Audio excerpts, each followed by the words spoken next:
물론 거기에서 있는 그 중금속, 그 수은이나 기타 이제 정산갈이나 이런 유독성 물질이 있는데 그런 것들을 바로 인산 선생께서 제 아버지이시고 이제 불세출의 신의라고 하시는 분인데 또 죽을 목숨을 많이 구한 참 훌륭한 의료인이신데 이제 그 인산 선생께서 60년 전쯤 뭐라고 말씀하시냐면 이제 공개적인 자리에서 앞으로 소금을 그냥 먹으면 안 되는 시기가 옵니다. 그게 증가되니까. 그래서 처리하라고 했는데 어떻게 처리하냐. 대나무통에 소금을 넣고 소나무 장작불로 구워라. 아까 얘기한 대로 이 수은 같은 거는 저온에 별로 온도 높지 않아도 처리가 됩니다. 그러나 온도가 높아야 처리되는 유독성 중금속이 있어요. 그런 것들은 그래서 주겸 처리할 때 처음 처리할 때도 섭씨 800도고 마지막 처리할 때는 섭씨 1600도, 1700도 처리합니다. 이렇게 처리해서 소금 속의 유독성 물질을 일체 남기지 말아야지. 왜냐하면 많이 먹을 거니까. 그게 남으면 인체에 위험할 수도 있습니다. 때로는. 그래서 이 주겸이라는 것은 그런 것까지 해서 뭐 2차, 3차, 4차, 9차까지 해가지고 완벽을 기한. 그래서 완벽을 기하면서도 독만 없앤 게 아니라 그 사람한테 유익한 물질은 함량이 증가됐습니다. 참 묘한 방법이죠.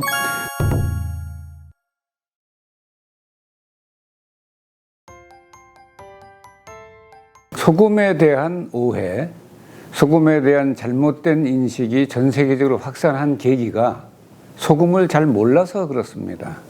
특히 이 소금에는 정제염이 있고 천일염이 있고 가공염이 있는데 이 대부분은 소금은 같다. 그리고 염화나트륨이 곧 소금이다 이렇게 생각하고 있습니다.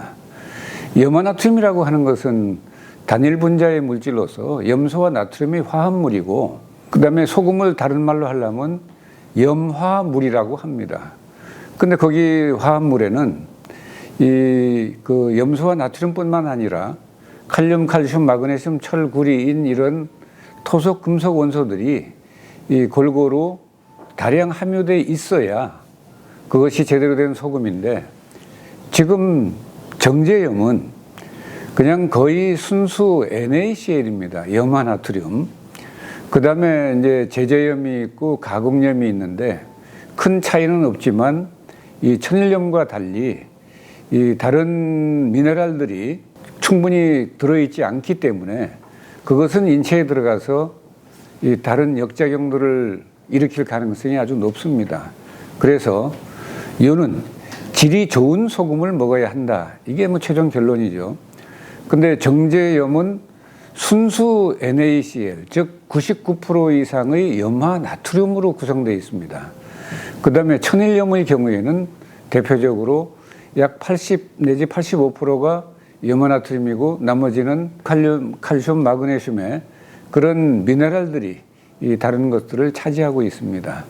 그래서 그것은 NaCl만으로 구성된 것이냐 다른 원소들이 같이 있는 것이냐가 무슨 차이가 나냐 하면 NaCl 위주의 물질을 사람이 섭취하면 이 체내에 거의 혼란이 옵니다.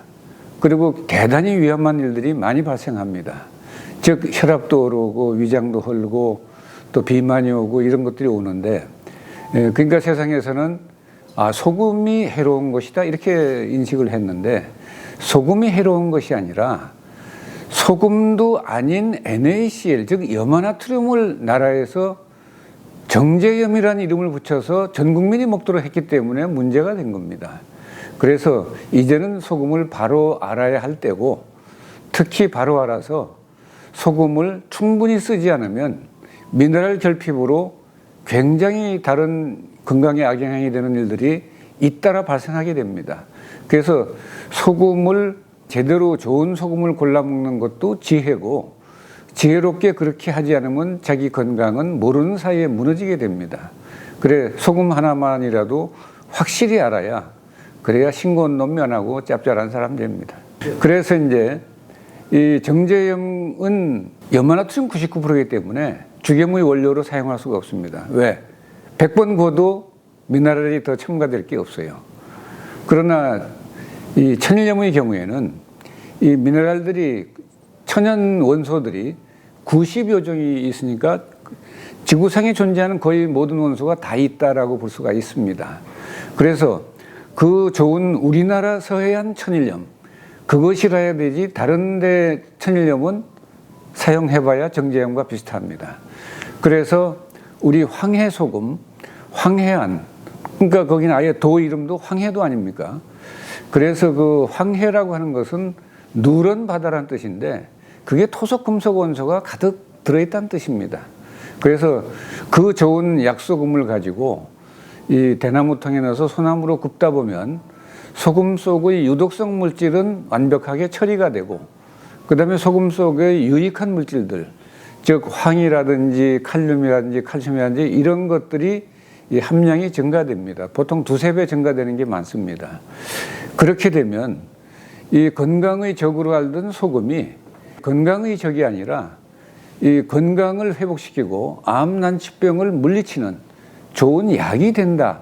이렇게 만들 수 있는 것인데 그 음식도 조리를 어떻게 하냐에 따라서 맛과 영양이 다르듯이 잘못하면 영양이 파괴되니까 그래서 그런 것들을 이렇게 지혜롭게 처리를 하면 그걸 법제 처리라고 그래요. 법자 만들 제자. 법제 처리, 수제 처리를 하게 되면 그냥 양념으로 쓰고 그냥 식품으로 쓰고 기타 식품인 이 소금이 우리 식생활에 없어서는 안 되는 또 우리 체내 영양소 중에 결핍되면 금방 문제가 생기는 미네랄 결핍을 이 원천적으로 차단하고 막을 수 있습니다. 그래서 이제 그런 것들은 우리 조상들이 옛적부터 지혜로운 식생활을 해왔는데 갑자기 한 40~50년 전부터 짜게 먹으면 해롭네, 소금이 나쁘니 이래서요. 가능하면 소금을 적게 최소한으로 섭취하는 저염식이 몸에 이롭고 상대적으로 고염식은 위험하다. 그래서 소금 섭취를 줄이라. 이렇게 권장하는 사람들이 많은데요. 이런 상황, 이런 의견에 대해서는 어떻게 생각하십니까?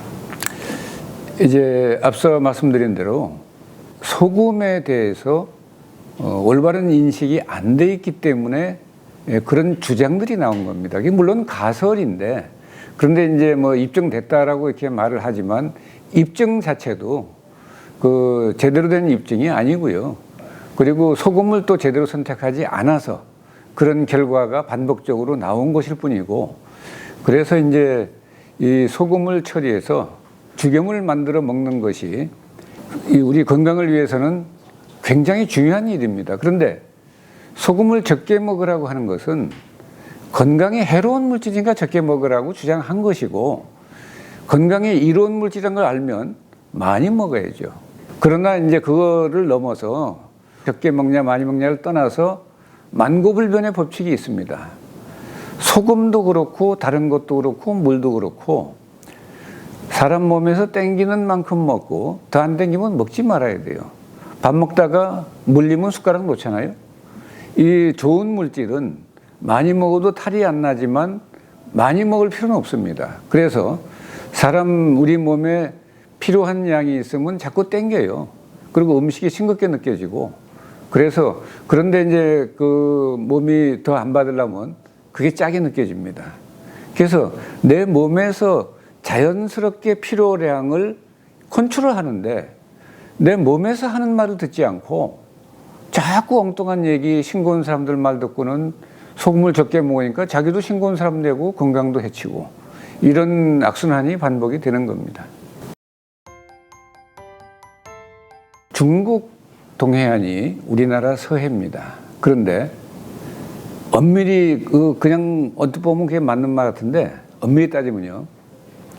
중국 동해는 중국 동해고 우리나라 서해는 우리나라 서해예요. 바닷물이 다릅니다. 중국 동해는 이 물이 누렇지 않아요. 그게 왜 그러냐면 황하가 티베트 고원지대에서 카르치라고 한 데서 발원해가지고 5,464km를 그냥 급류가 내려옵니다. 토속 금속 원소를 전부 머금고 발해만으로 내려와서 산동반도로 가는데 산동반도가 이렇게 쭉 나왔어요. 그래서 그게 와장창 절로 황해로 가버립니다. 그게 우리나라 황해도 쪽으로 가서 옹진반도 저 밑으로. 그래서 우리나라 서해에 세상 최고의 보물인 그 원소들, 미네랄들이 가득 들어있는 바닷물이고 좋은 약이 되는 바닷물이고 중국 바닷물은 소금도 아주 지저분해서 옛날에 천일염 그 시꺼먼 거 뭐라 그러냐면 호렴이라고 써요. 떼놈 소금이라고. 예, 그래서 중국 동해 우리나라 소금이 다르고, 물론 거기에서 있는 그 중금속 그 수은이나 기타 이제 정산갈이나 이런 유독성 물질이 있는데, 그런 것들을 바로 인산 선생께서 제 아버지이시고 이제 불세출의 신의라고 하시는 분인데, 또 죽을 목숨을 많이 구한 참 훌륭한 의료인이신데, 이제 그 인산 선생께서 60년 전쯤 뭐라고 말씀하시냐면, 이제 공개적인 자리에서 앞으로 소금을 그냥 먹으면 안 되는 시기가 옵니다. 그게 증가되니까. 그냥 옛날 천연적으로 있던 거는 우리가 먹어서 우리 몸이 그래도 처리할 수가 있어요. 양이 조금만 많으면 과부하가 걸립니다.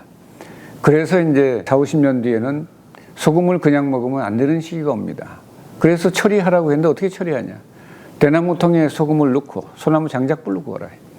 아까 얘기한 대로 이 수은 같은 거는 저온에 별로 온도 높지 않아도 처리가 됩니다. 그러나 온도가 높아야 처리되는 유독성 중금속이 있어요. 그런 것들은 그래서 주겸 처리할 때 처음 처리할 때도 섭씨 800도고 마지막 처리할 때는 섭씨 1600도, 1700도 처리합니다. 이렇게 처리해서 소금 속의 유독성 물질을 일체 남기지 말아야지. 왜냐하면 많이 먹을 거니까. 그게 남으면 인체에 위험할 수도 있습니다. 때로는. 그래서 이 주겸이라는 것은 그런 것까지 해서 뭐 2차, 3차, 4차, 9차까지 해가지고 완벽을 기한. 그래서 완벽을 기하면서도 독만 없앤 게 아니라 그 사람한테 유익한 물질은 함량이 증가됐습니다. 참 묘한 방법이죠. 그래서 이 소금을 잘 처리해서 먹는 게 더 지혜로운 것이죠. 3살 버릇이 여든간다. 나의 선택과 반복되는 행동은 우선 나 자신의 미래를 만들고 내 주변 어린이와 어른 모두의 미래를 바꿀 수도 있습니다. 어린이와 어른 우리 모두의 건강과 안전을 위해 꼭 필요한 정보를 드립니다.